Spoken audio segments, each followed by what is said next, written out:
Hey guys, it's me, Sergio with Mobility Direct. Welcome to our YouTube channel. Thanks for stopping by. In today's video, I'm going to show you how to install the weather canopy on the Pursuit 2 by Pride Mobility. I just finished installing it. It took me about 2 hours to do. This is for technicians. This does require a lot of familiarity with the product. Follow along with me in this video and you should be able to do it. You do need a lot of tools.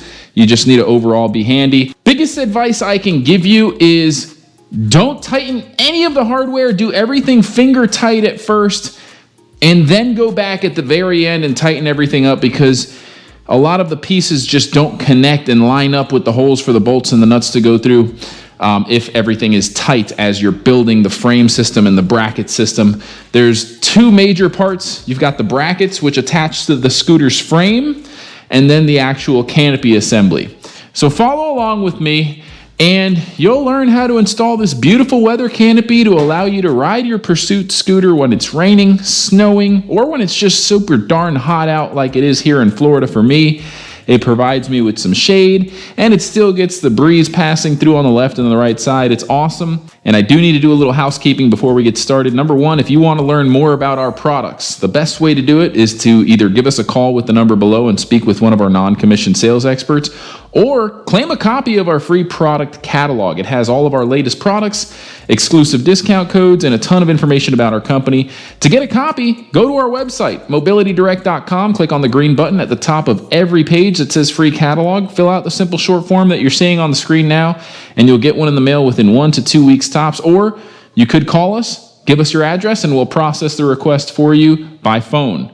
Keep in mind, we're not just an online business. We have several brick and mortar locations. So if you want to come by and test drive one of our scooters, we'd love to have you. We'd love to earn your business. We're A-rated with the BBB. We offer tax-free sales, free shipping, and 5-star rated customer support down the road when you need it most. Let's go ahead and get started. All right, so here we have the hardware for the mounting brackets on the front, the back, the rear view mirror, some hardware, and the user manual installation guide. So I'm just pointing out all the hardware that you're going to use for the first step, which is mounting brackets. You can use the instructions. Really all you're going to need for this part is a screwdriver and a socket set. We're going to start by taking off the front cover, which is plastic. There's 4 screws on the front underneath the headlight. Use your Phillips head screwdriver. I like to put my screws back in the plastic part so that I could save it for later if I ever plan to take the canopy off. You're going to want to take the one bolt and a washer and fish it through that middle hole that I just put the bolt through. There is a threaded slot on the frame already pre-drilled into the frame, so that's really convenient. Finger tight. Don't tighten this all the way down. I am going to use my wrench to kind of tighten it a little bit, but I'm not going to tighten it much at all. I just don't want it to be completely loose. Then you're going to want to take your 3 machine screws. These are going to use an Allen key to tighten. So you want to get those 3 in there with the back brace plate that you install underneath on the back side of the frame assembly. And then you're going to take the 2 long screws, and those are going to go into the plate on the top 2 holes. The shorter screws go on the bottom 2 holes. You are going to use washers with each screw pretty much along the entire installation process for every part. Now the back mounting bracket, there's these 2 little covers. Get a flathead screwdriver, pop them right out, and that's going to expose the threading that's pre-drilled into the frame on the rear. So that's going to be your rear mounting bracket. Again, you are going to have the installation guide to tell you which pieces of hardware to use here. This is more of a visual reference. Go ahead and get your wrench. You are going to need a socket set. You're going to need a 10 millimeter, 13 millimeter, and a few other sizes. So you just want to have a complete socket set, maybe now, even folks, 2. Along the way, if you have any questions, please don't be shy. Leave them in the comment section below. I personally will respond to your questions and comments within 1 business day. Keep that in mind. I also just want to say thank you so much for watching this video. Your support, your viewership, your engagements, your thumbs up, your shares mean a lot. It's what helps us keep the channel growing and keep the channel alive. So thank you so much. Let's get back into it.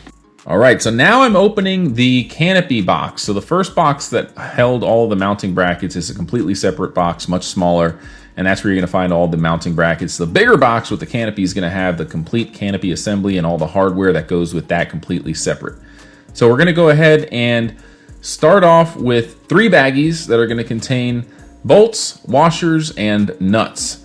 I'm showing you the part numbers here on the screen if you want to pause, take a look, or use the installation guide to know what hardware I'm using. You're going to want to get the 2 mounting poles for the back. These are going to be the back braces for the entire canopy assembly, and slide them right on. They're basically like sleeves. You will need to kind of shimmy them on. It's not going to be easy. I had to kind of really bend them into place to get them to slide on. It's kind of like a coupling. So keep that in mind. And you're going to want to get your bolt, a washer, and then fish it through. You might need to bang it through with a hammer, or in this case I use my adjustable wrench. It is a tight fit. And then put a washer and a nut on the other side. You're going to do that with 4 different sets of nuts, washers, and bolts across the bottom part of the 2 back braces for the canopy assembly. Keep that in mind. So don't tighten everything down, just tight enough. You're going to want some wiggle room. Now we're going to move forward. Pay attention to these part numbers. You're going to use the following hardware to install the front canopy, the actual windshield. I'm sorry, not the canopy. What I did, I'm just one person here. It's much easier if you have 2 people, is I just rested the windshield on the front brace, and then I tilted it up against the tiller of the Pursuit 2 scooter. Not the best way to do it, but it works if you're alone and you don't have help. Then you're going to want to take the 3 bolts for this part, go through from the top with a washer, and you're going to need a nut and a washer on the bottom side, and that's going to be sandwiching in the bottom part of the windshield frame. You're going to basically be tightening that onto the front bracket, and the nut and the bolt go, and the nut goes underneath the brackets. You're going to tighten that with a 13mm socket, and I used an adjustable wrench. You can use another socket set if you want, if you have 2 wrenches as well.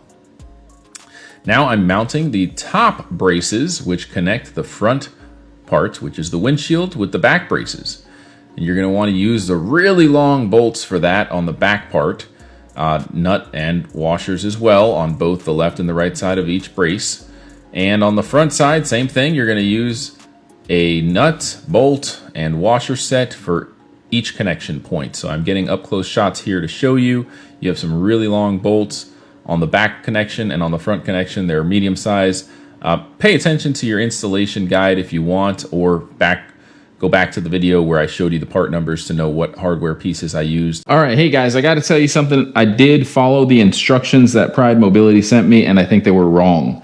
Okay, if you remember when we put the top bar that connects to this back rail together, they were offset, meaning one bar was here, the other bar was here, and they were next to each other instead of the top bar sliding into the sleeve of the back bar.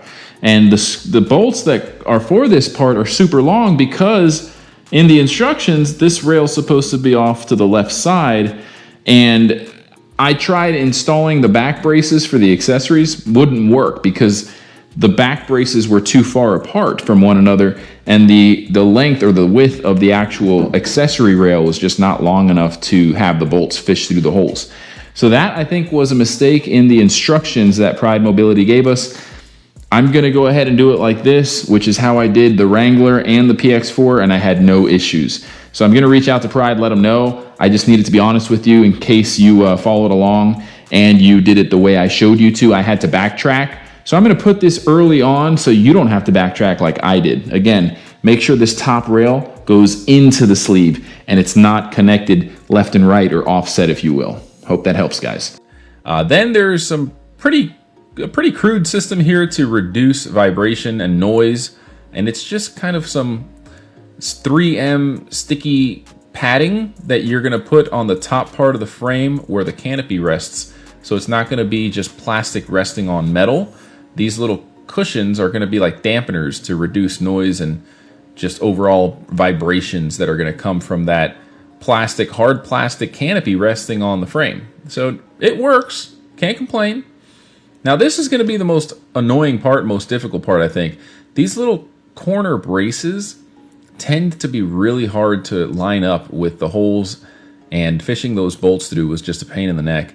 This is why we recommend really keeping everything loose so that the entire frame assembly for the canopy kind of has a lot of wiggle room to play with. Because lining up those holes, you're going to see if you're doing this, it takes some muscle. You're gonna have to really bend and pry the entire frame assembly like you could see I'm doing. You could see my forearm, you know, really tensing up, and you really have to kind of use your brute force to kind of bend them into place. Once you get all 4 sets of those nuts, bolts, and washers in on each side, then, you know, you're good to go. I wouldn't tighten anything just yet either, though. I would kind of wait until you're done with everything.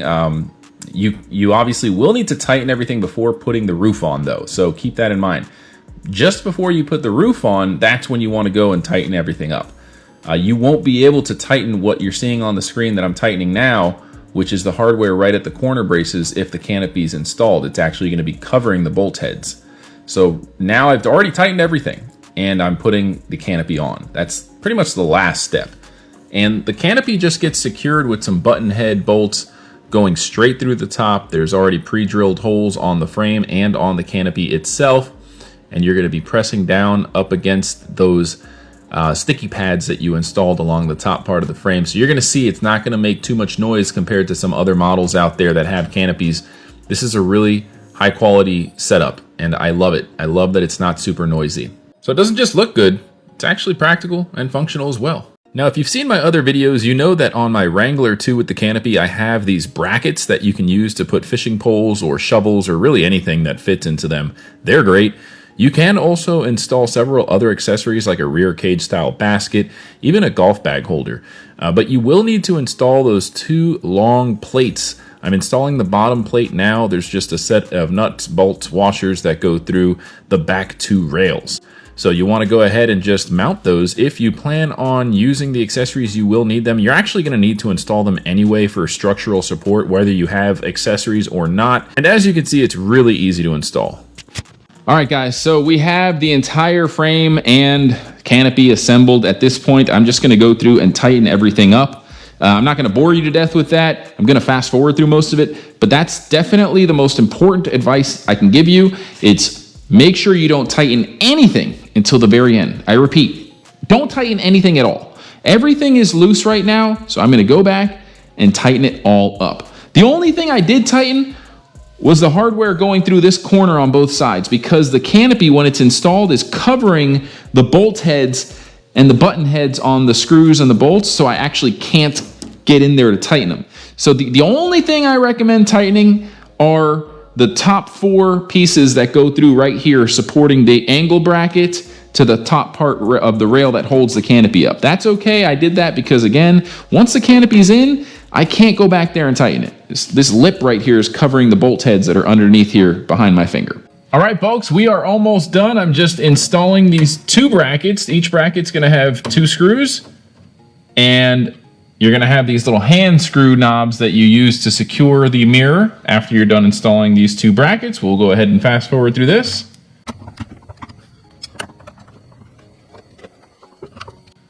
All right, so if you've got your brackets on like so, just going to slide the mirror assembly in between the 2 brackets, line up the screw holes for the hand knob, and there's really nothing to this part. It's kind of going to give you a wide range to adjust the mirror. I really like the way they thought of this. Pretty simple, but also really effective. All right, so there is some pretty long threading on these hand screws. I'm going to give you a better angle. There we go. So they are in, as you can see, just like that. Nothing to it, folks. Well, folks, I know it's been a long video, but I hope you enjoyed it. This is awesome. I'm super excited to test this out. We're going to have a full in-depth review video for you, like always. So make sure you subscribe, stay tuned for the next video. Promise you're going to love it. Till next time, everyone, have a great day.